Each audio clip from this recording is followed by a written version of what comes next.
in a sweet way, I think we were able to accomplish what we were able to because we had known him, you know, and because we could reflect on the, you know, in hindsight or whatever, the strength that he exhibited, you know, and the confidence, the leadership, the tenacity.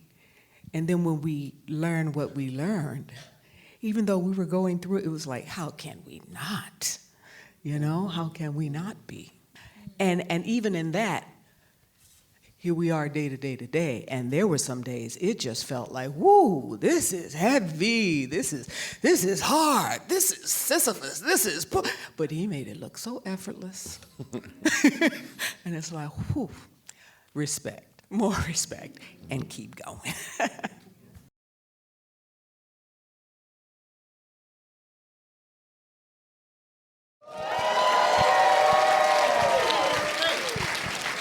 My name is Gil Robertson, president of the African American Film Critics Association, and we have a treat for you.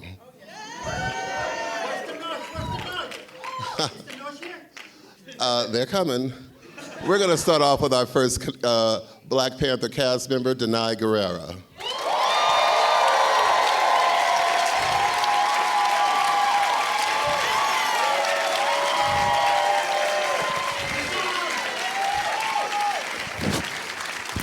And Miss Angela Bassett.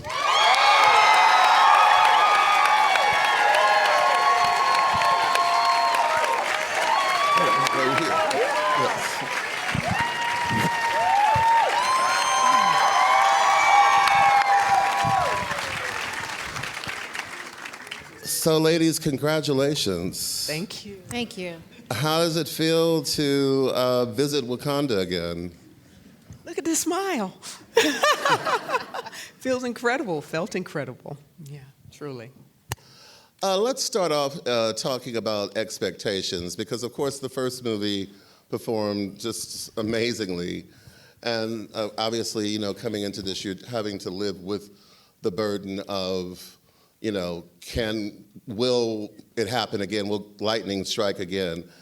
How did you manage that? And just talk about leaving the first film and sort of beginning the process of connecting with the character again for this one. I think after you completed a movie and you've delivered it and the audiences have come and the lights have gone down, it's theirs then. And for myself, and I think for actors, we move on, right? We shed that, we breathe that out, and then we go on to the next character. It's just the nature of the biz, of what we do, you know? And so it's character to character to character, moment to moment to moment, experience to experience, different crews, different people, different everything. So it's a gift, you give it, and then you move on, and you hope it's well received. And yes, it was, you know? So it's really to have another opportunity to maybe, as you say, hopefully that lightning will strike again. You don't know.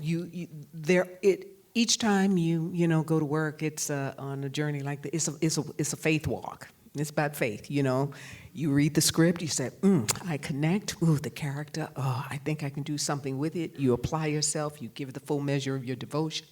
And sometimes it lands and sometimes it doesn't. That you don't have that's up to you, you know.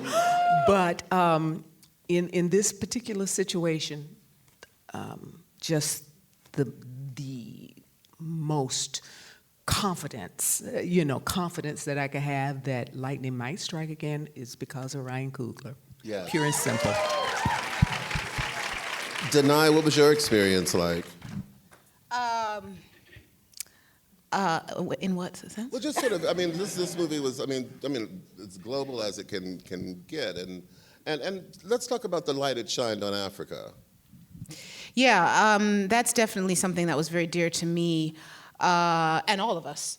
But like, I was raised in Southern Africa, in Zimbabwe, and sort of my whole life I was just saying this with Trevor Noah the other day, like we just didn't see portrayals of what we grew up around and the sort of complex, fascinating, very interesting people and experiences and history that we knew was ours. And so we spent a lot of time watching Western portrayals of various things, but we didn't get to see Black people on this sort of platform. We didn't get to see these types of stories, and we certainly didn't get to see African stories. So it was something I set out to do in my little way as a playwright, and definitely something that I was astounded to find that Marvel was setting out to do. So when they called me and I sat down with Ryan, I was floored by the plan that he had and the imagery that he had in mind, the storytelling, the characters. When he described Okoye to me, I was floored, because this sort of thing my kid self dreamt of, watching Superman and Wonder Woman in Zimbabwe, my little dark brown self. So, I was floored to hear that this was the plan and this was actually happening. And then also the thing that was really powerful to me, long and short, I'll keep it short, but as a playwright, there was something I was researching historically about my country, and I realized there's something that's really bugged Africans like myself and various others that can manifest in a sort of a certain type of traditionalism, which is the fact that that's back then was when we were defining who we were. And then the assault of colonization came, and we'll never know who our modern selves might have become. And there's something about Wakanda that cuts through that and shows us this, though fictional, very, hell yeah, probable version of what we could have been. And I think the idea of my character and how she is a protector of that was very easy for me to get into. Tell us about, both of you, please, tell us about the evolution of your character from part one going into this. Obviously, and then we're going to talk about the relationship between your two characters in this particular film. But Danai, why don't you continue and speak to how the character evolved from movie one to movie two? What's great is that's what's great about sequels, right? I mean, when they are great, is that you get to further expand, complexify, I know that's not a word, and yeah, right, it makes sense. Explore a character, and that was very important, I feel, for characters that are this unprecedented to be seen on this platform. So to see these women now become something else, go through something else, and have to change, have to grow, have to struggle, have to fall, that it's so important. I think the first film, we see Okoye, she's very much, she's in control pretty much most all times. She has to make a really tough decision around her marriage, but she's largely very much in control of what's going on and what she wants to define as and she's very at ease with that. And so there's sort of a power and a control and ease, but of course that can't be the same in this one. And when Ryan told me her arc, I was like, whoa. Does that have to happen? She likes her job. But And a whoa too. yeah, right. Does that have to happen? She loves her life.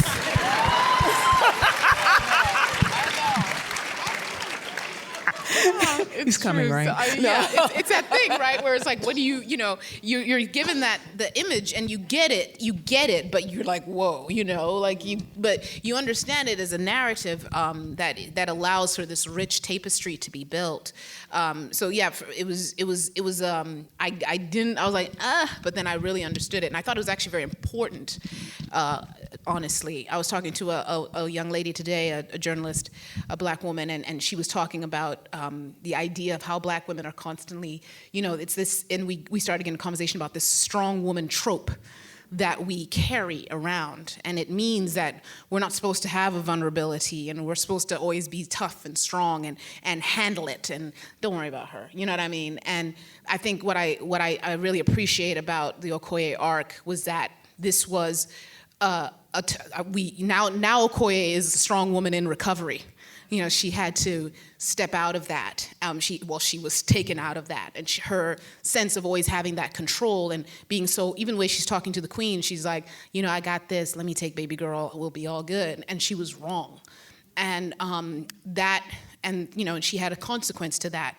That had her on her knees, and that type of undoing, it's important. It's important to see that vulnerability. It's important to undo that concept that Black women have to always be tough and be strong and be impenetrable. So, once again, I'll give that to Ryan. Though that was a tough day on set, man. I walked in there, I was like, well, feels like a good day to get fired. You fired me so good. Oh. I love you. But you got to go. No. But, you know, it felt like a heavy moment, that scene where, you know, the queen, you know, where you came in conflict with the queen. What was it like filming it? It was a phenomenal day. It was a phenomenal day.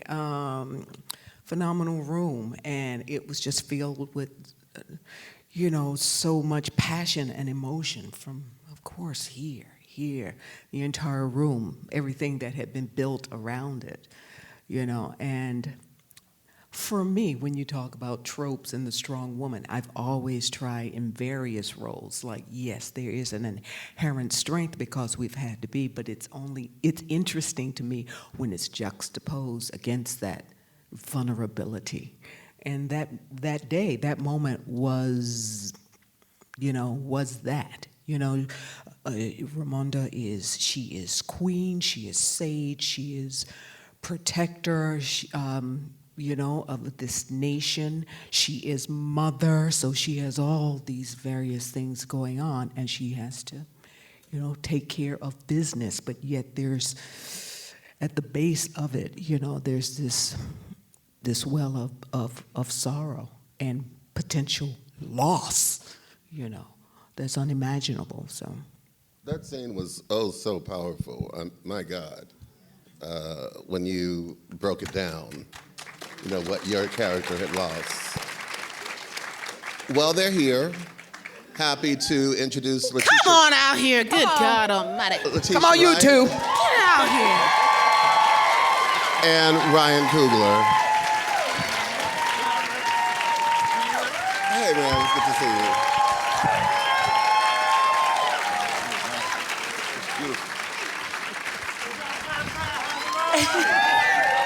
Please excuse our lateness. I was in an interview for my brother, a production company. It was a great conversation, and we're coming from work.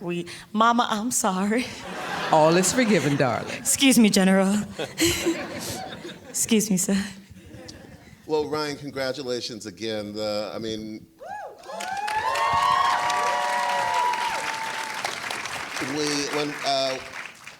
When we started talking with Angela and Danai, of course, the first thing I wanted to know was about expectations.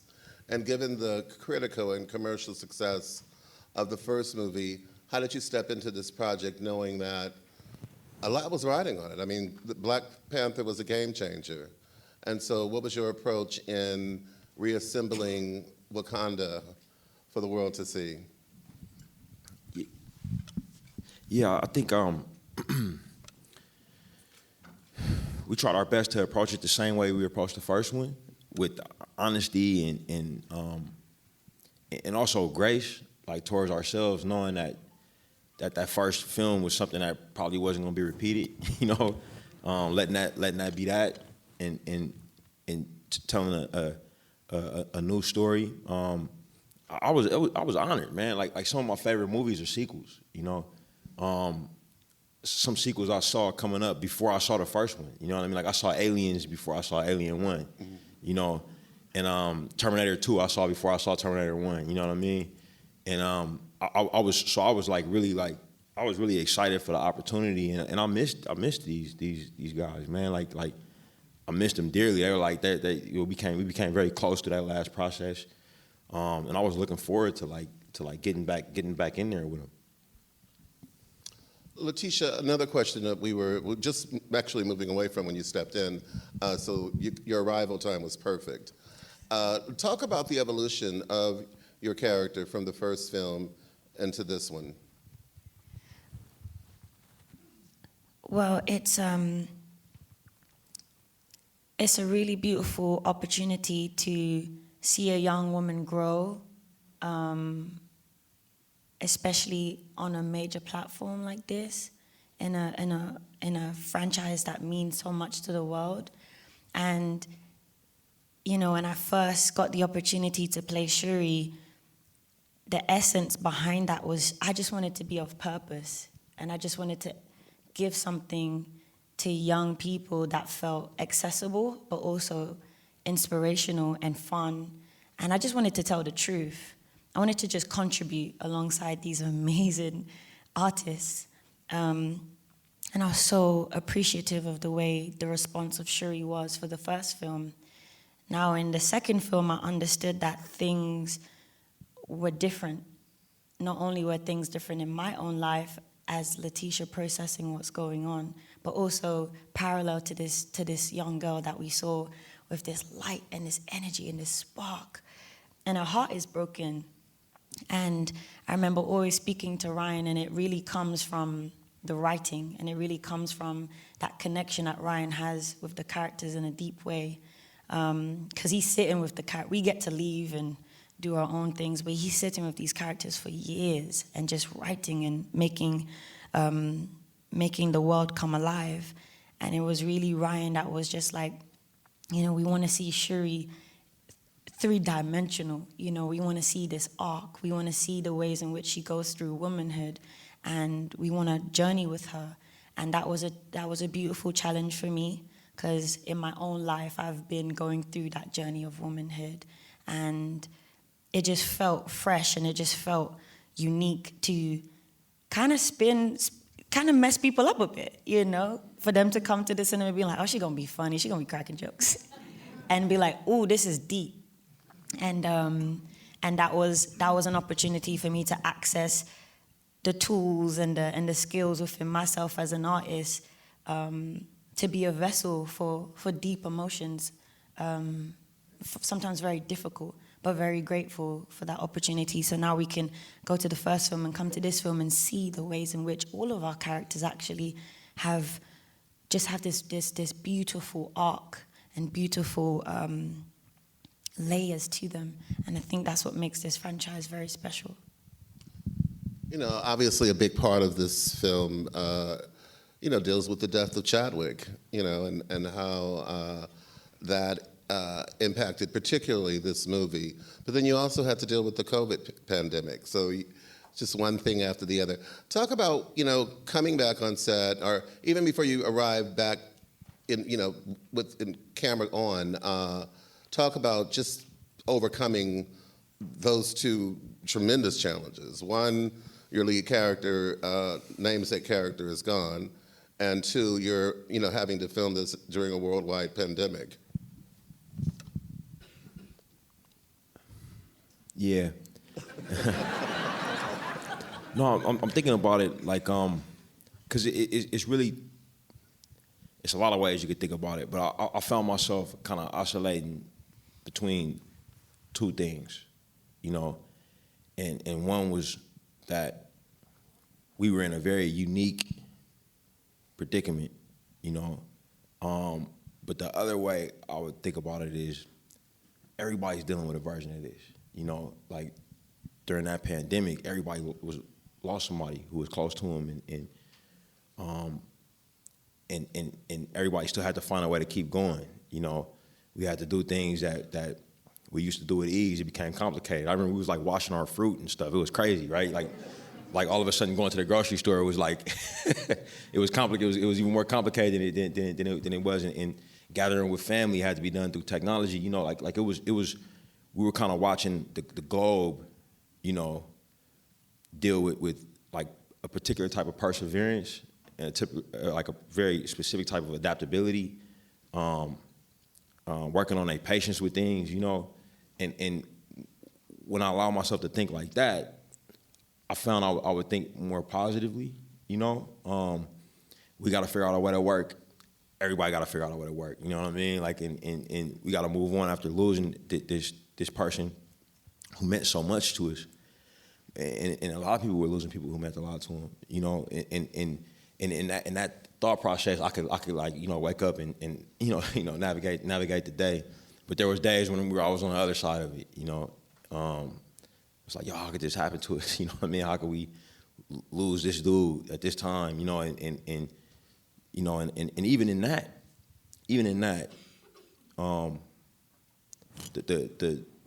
the blessing to end up in a situation like that is to be in a situation that's unique. You know what I mean? It was us who got to make that movie. It was us who got to spend that time with him in what would be the final years of his life. You know what I'm saying? So it was the whole thing was a blessing. You know, even it was a blessing in the pain. You know what I'm saying? So we kind of moved like that, you know, and that kind of helped us be limber. You know what I'm saying? Like as things would come up, stops and starts, and you know, and I'm so proud of I'm proud of these three specifically. You know what I mean? Like, and I'm proud of what we was able to achieve as a group. In a sweet way, I think we were able to accomplish what we were able to because we had known him, you know, and because we could reflect on the, you know, in hindsight or whatever, the strength that he exhibited, you know, and the confidence, the leadership, the tenacity. And then when we learned what we learned, even though we were going through it, it was like, how can we not? You know, how can we not be? The strong trope. How can we not be strong? And even in that, here we are day to day to day. And there were some days it just felt like, woo, this is heavy. This is hard. This is Sisyphus. But he made it look so effortless. And it's like, whew, respect, more respect, and keep going.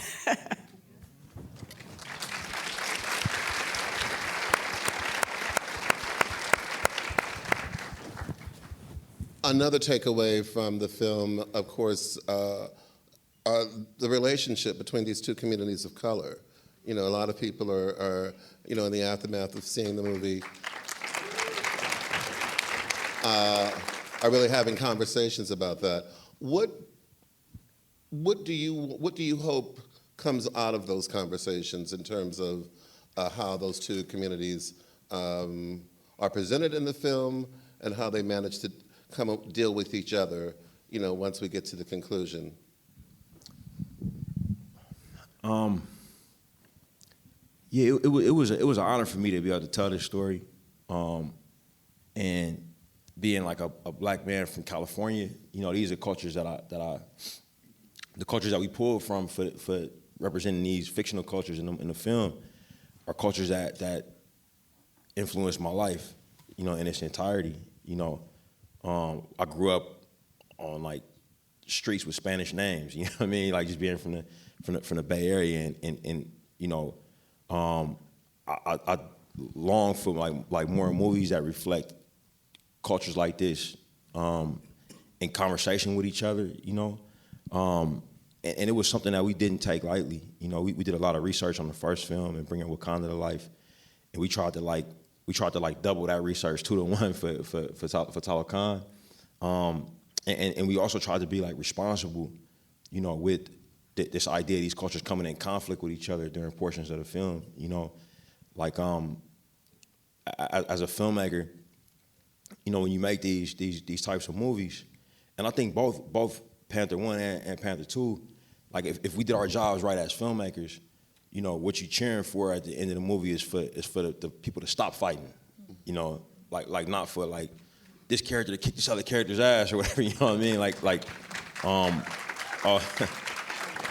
But so that was like the challenge for ourselves. It was like, yo, can we make a movie where, you know, they stop fighting and you like, yay, like the same way, you know that would be if you know you killed the bad guy or whatever. You know what I mean? Because I think that the circumstance that we were pulling from is you know, oftentimes with colonization, cultures can be pitted against each other our resources or just you know, and there's usually a hand doing that, you know, and so that was something that we tried to take on in the film, and if any kind of conversations come up out of it, any kind of conversations, I think it's a good thing, you know. Definitely.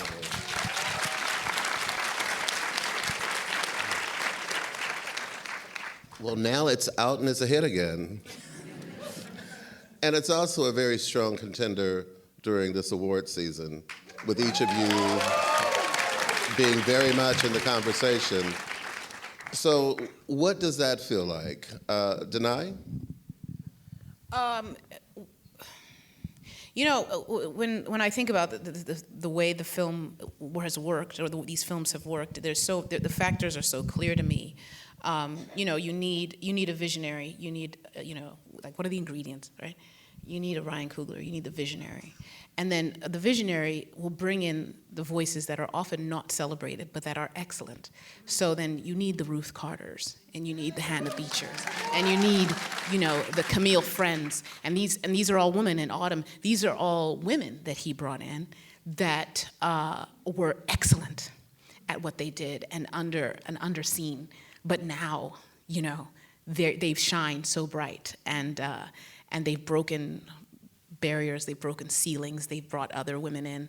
And I just remember, the power of in one sense, you're amazed by how the film did so well the last time and how it's being received again. But in another sense, it makes sense, because at the end of the day, everybody's just, the excellent people that are together making this thing are at their core just humble storytellers. I remember there was a scene we shot, and I was wearing these boots that me and Ruth loved, just loved these boots. And Ryan was cool with them, so we were like, yes. And then she said, Danai. After the first take, she goes, Danai, what story are we telling, though? And I said, Ruth. I remember that scene. I remember that scene. Ruth. In Haiti. He's good. Nate's good. What's the problem? She's like, all right. Yeah, I just had a moment. I said, yeah, you just malfunctioned. We good. Next take, she comes back. Deny the story. And that, at the core, is like that sort of humble storytelling. So she was like, maybe you should just be wearing flip-flops. I said, flip-flops.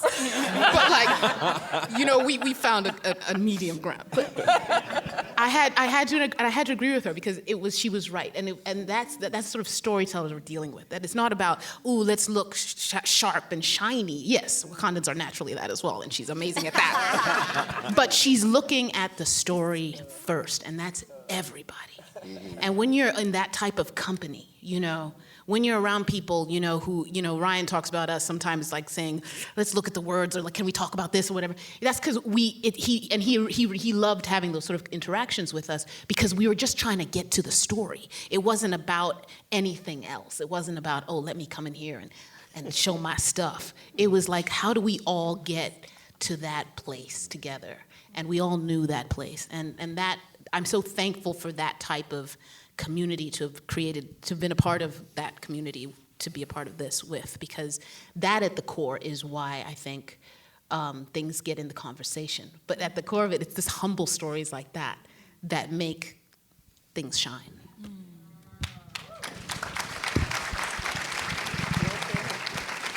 Letitia, what is it like being on a short list? Oh, I didn't know I was on a short list. Now you know. Now you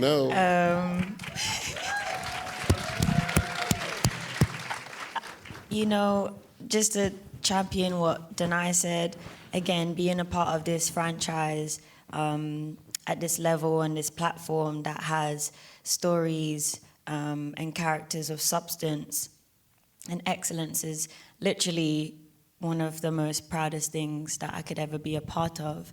So when you do see, I remember the first time I went onto, social media, and so we got nominated for like 8 Oscars or something like that. And I was like, whoa, like, we didn't do it for that. We did it to impact the culture. We did it for purpose and love, and to be proud as, you know, Africans. We did it for that, and again we approach it the same. And for me, you know, it feels like a beautiful, just a beautiful tribute to our brother, a beautiful opportunity for us to do something meaningful again. But it would be remiss of me not to honor my mom, Mama Angela, and her excellent performance. And I just want to lift.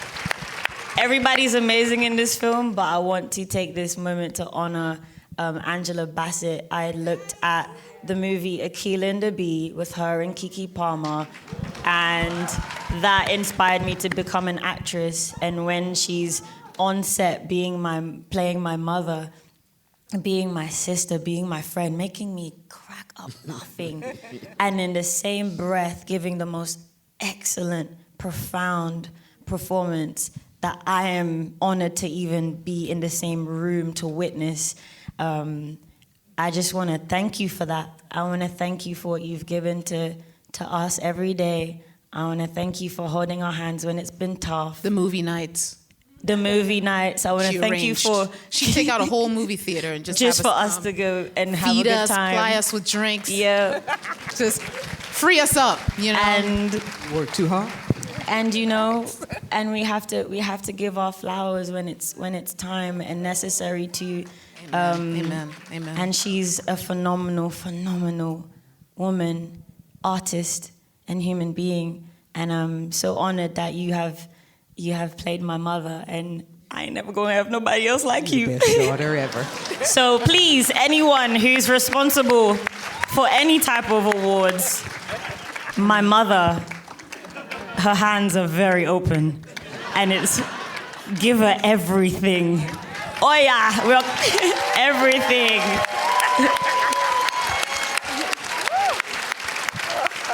Well, Letitia, you set that up well. Yeah. And Angela, I mean, you've been on this road before, but 30 years ago, potentially.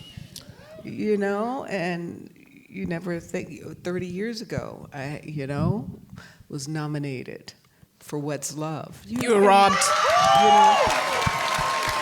That Oscar was yours. You're robbed. I was just discussing with my sister this weekend. That was your Oscar.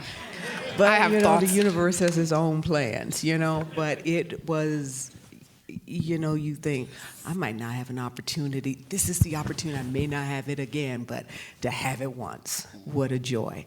And to have an opportunity again to have, a role and a character and a situation and comrades, it's just a dream. And to be blessed twice blessed. Same with Black Panther 1 and Black Panther 2. It wasn't by mistake or a miracle or happenstance. No, it's very intentional, and it's this one here, Ryan, and all that he assembled and all that he saw and all that comes from here and from here and from here. So, I feel all right about it, whatever way it goes. And Ryan, it says a lot about you that as a director, who's also very much part of the conversation, Best Picture, Best Director, but also that you were able to get what you've been able to, out of the characters, that you have. Talk about, this experience this go around, and how does it feel? Happy to. For me,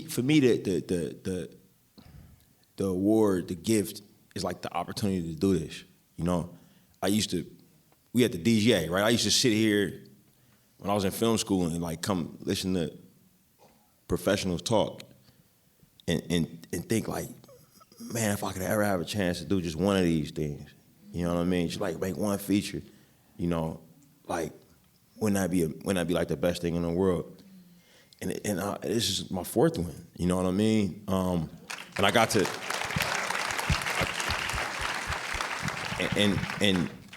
we made, each time I made something, it's been the most important thing that I've ever done creatively, and I get to push myself and then we get to share it with the world. And this one, you know, after having lost our friend and our creative collaborator and trying to figure out how to move forward in a way that was honorable and honest, I got this amazing opportunity to tell this story of these women, fictional though they may be, you know. Man, what an opportunity. You know what I mean? Like, what an opportunity to go to work every day and think about my mom and my wife, and my grandmothers, and my daughter, you know what I mean? And like, and as a man, like, who that's how I identify it, you know, like, as a man who's limited to my own perspective, I found it it's exhilarating, you know, and to watch these women work, these professionals, like, who you know, I grew up as an athlete, but I felt like I was playing like in the All-Star game every day, you know what I'm saying? And it was that, like, they can come do an insert shot, you know what I mean? And they'll look at me and say, hey, I'm gonna pick this up like this, I'm thinking this, you know, and it's like, yeah, boom, when I'm watching it, it's like, shit, we making a movie, you know what I'm saying? Every time, you know, like they show up in they costumes and they talk to me about, hey, Ryan, man, there's one line, I'm gonna go over here and do this thing, and a part of me is there at work, but another part of me is like, they look so great right now that kids are gonna dress up as them in about a year. You know what I'm saying? Like, you know, they don't even realize. You know, they just talking like, hey, I'm gonna hold the spear like this, or I'm gonna grab this thing. You know, and I'm like, man, I got this front row seat at my dreams coming true every day. You know what I'm saying? Like so for me, like any kind of award or a list or anything like that, it's great. It's like icing on the cake for the real thing. I try not to let it distract. You know what I'm saying? From the fact that, and this was the biggest award possible, that we just got to make this thing and share it. You know what I'm saying? And if it moves people enough that they think about it, like when it's time to, man, it's amazing. Yeah. So, for each of you, what footage do we want to see that's not in the movie that we want to see in the home entertainment package? Danai got some. Yeah. Letitia? Come back to me. Okay. I mean, I don't know if we're allowed to answer this. I'm very, you know, I like to. Ryan? I mean, I'm not the one to tell you. I mean, yeah, go. Like. No, I just don't know if we're allowed to talk about stuff that's not in the movie. You know Yeah, it's a lot. Yeah. It's a great scene. Okay. Well, there's one that was already talked about. You guys, Nate already talked about it in the press. The one that, I think the one you're about to talk about. Yeah. He's already put it out. The woman said not to say anything. Okay. You might never, ever see it. It's coming. Just know. How are you gonna see it? These scenes are coming though, right? They coming like next year sometime. They'll come out. Okay. Yeah, but it was a great scene. It was a great. You know, you got to cut these scenes, man. I mean, a lot to you. But I can only imagine. It was a lot of them that were really great that didn't make it to the movie. But it was one when Okoye, after she gets fired, tries to go leave anyway. Ooh, yeah, that's good. It's a really good scene that y'all are seeing a few, you know, weeks or months, however it works. Yeah. Me? Go on. It was very simple, but really cool. It was a beautiful moment of just being in one of Shuri's ships, going from the lab to the bush, and she was just driving with her mother through the Golden City. And whilst we were doing this, I was like, bro, can we get some music? He's like, what you want to listen to? I was like, Thames. He's like, okay. And then he's just like, yo, I got that exclusive Thames. And I was like, you got Thames for the movie? He's like, don't say nothing. So that was a beautiful moment, and just seeing, just being next to Mama Ange again, and just like vibing with her in the car, and that, like, introducing her to some new music, like, this is coffee, or this is Thames, you know. So that was a beautiful moment. I liked it. That was nice. Yeah. That was nice. There's one at the end that where Okoye's she actually appears to her not appears, but she comes to her in Haiti real quick, and she just they just have a moment, and she just walks off, and we don't know where she's going next. Let that one out too. And Angela? Haiti was a lovely moment, yeah, and it was with, they had to switch it around, but with T'Challa's baby boy. That was delightful. Yeah, it was a sweet moment. It was How like, do you what? say Haiti again? Haiti? Haiti. I tell you, it's so African, I swear. I love it. Haiti. Thank you. See you. Ladies and gentlemen, Danai Gurira, Letitia Wright, Ryan Coogler, Angela Bassett, Wakanda Forever. Thank you.